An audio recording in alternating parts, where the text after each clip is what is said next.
미일 동맹은 중요하지만은 아세안도 중요하다. 이런 말을 해온 사람이 있어요. 그런데 요새 그것을 정책적으로 이제 추진하기 시작했습니다. 며칠 전에 북경에서 일했던 일본, 중국, 한국 이 세 나라 이 정상회담이 굉장히 의미가 있는 정상회담입니다. 그래서 지금까지 세계의 전략 구도 중에서 굉장히 중요한 것 중에 하나가 중국과 일본이 사이가 나쁘다. 중국과 일본이 사이가 나쁘다. 그런데 사이 나쁜 일본하고 미국은 완전히 단짝이다. 그래서 중국을 견제할 수 있다. 이렇게 됐습니다. 그런데 일본이 미국과는 좀 멀어지고 중국과 가까워진다 할 때에 한국은 어디에 있을 거냐 하는 문제였습니다. 일본과 중국이 가까워지면은 한국이 있을 자리가 없습니다. 일본과 중국이 사이가 좀 나쁘면은 한국이 사안에 따라서 어떤 경우에는 중국 편도 들고 또 어떤 때는 일본 편도 들고 해가지고 하나의 균형자 역할을 할 수 있는데 일본하고 중국하고 사이가 좋아져 버리면은 아시아에서 2대 강국이 손을 잡아 버리면 한국은 뭐 별 필요 없는 나라는 아니지만은 뭐 참고 정도 되는 나라고 중요한 위치를 차지하기가 힘듭니다. 그래서 이명박 대통령이 그런 점에서 상당히 초조한 것 같은 느낌을 주고 있습니다. 그럼 어떻게 활로를 찾을 거냐 하는 것은 한미 동맹을 강화할 수밖에 없어요. 한미 동맹을 1층 강화해가지고 미일 동맹보다 한미 동맹이 더 돈독하게 되고, 그래서 우리는 한미 동맹을 강화를 해가지고 일본하고 중국의 이 밀착을 견제하는 수밖에 없습니다. 우리가 설 자리는 그거밖에 없습니다. 왜냐하면 우리 단독 힘으로 할 수 있는 게 외교적으로는 별로 없어요. 우리가 단독으로 할 수 있는 게 없습니다. 전쟁을 각오하지 않는 한 북한 핵 문제도 우리 힘으로 해결할 수가 없어요. 국제사회의 힘으로서 해결할 수가 없습니다. 그런데 이명박 대통령이 그랜드 바게인이라는 좀 이 어려운 정책을 하나 내놨습니다.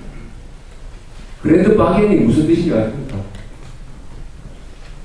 그 영어 뜻은 바게인이라는 것은 거래한다는 겁니다.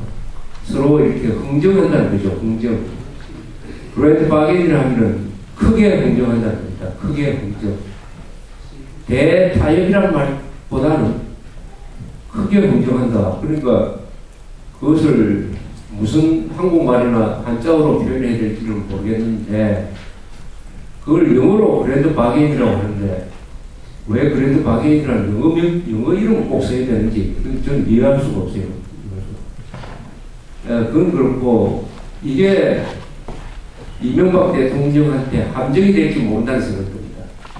왜냐하면 그랜드 바게인에 대해서 이명박 대통령이 이렇게 이야기하고 있습니다.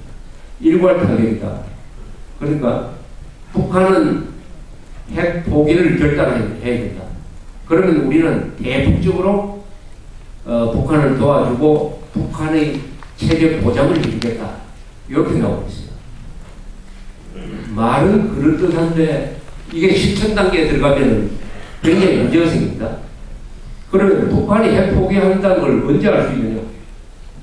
원칙대로 하면은 북한이 가지고 있는 모든 핵시설을 다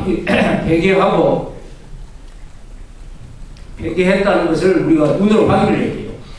아니, 북한이 폐기했다고 이야기하면 그걸 믿을 수 있습니까? 그걸 확인을 해야지.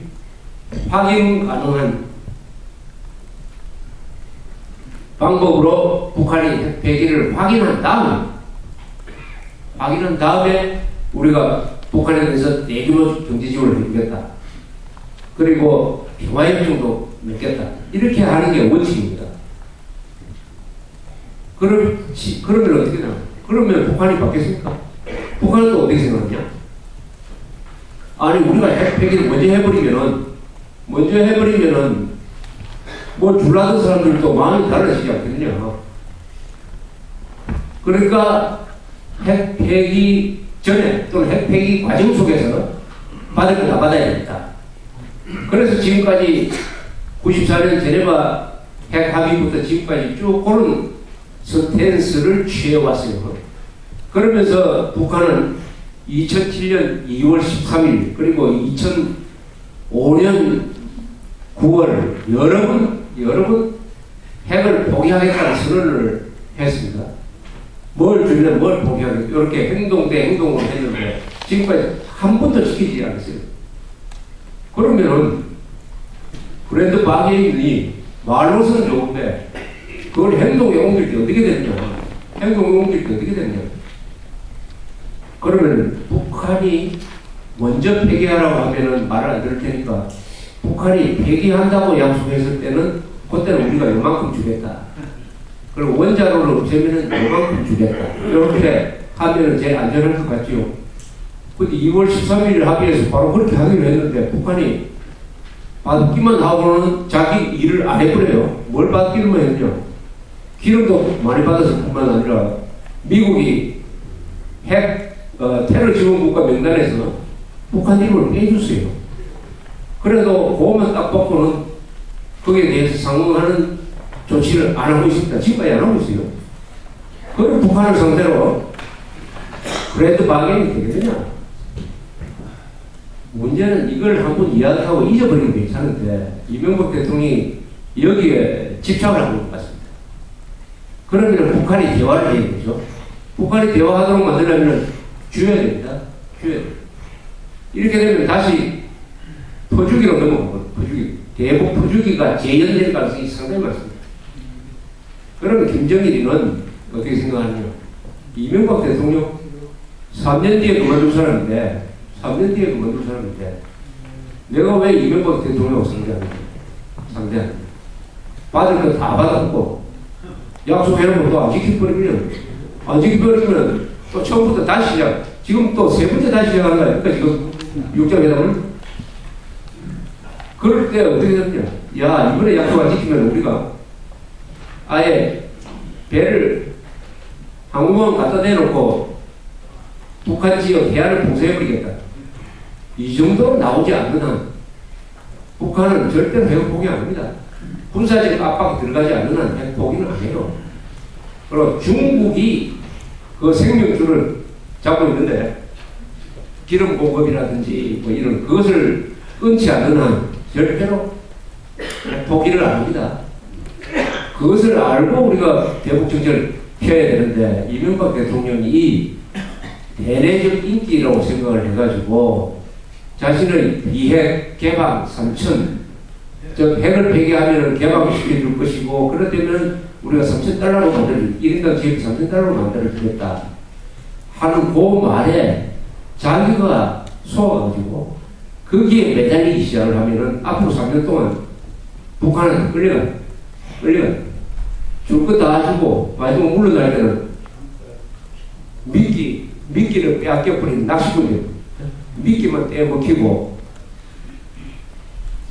낚시에 실패하는 낚시꾼이 되지 않을까 요렇게 생각합니다. 그래서 이명박 대통령이 지금까지 대북정책에서 크게 실수하지 않는 이유는 남북과 대화가 없었기 때문입니다.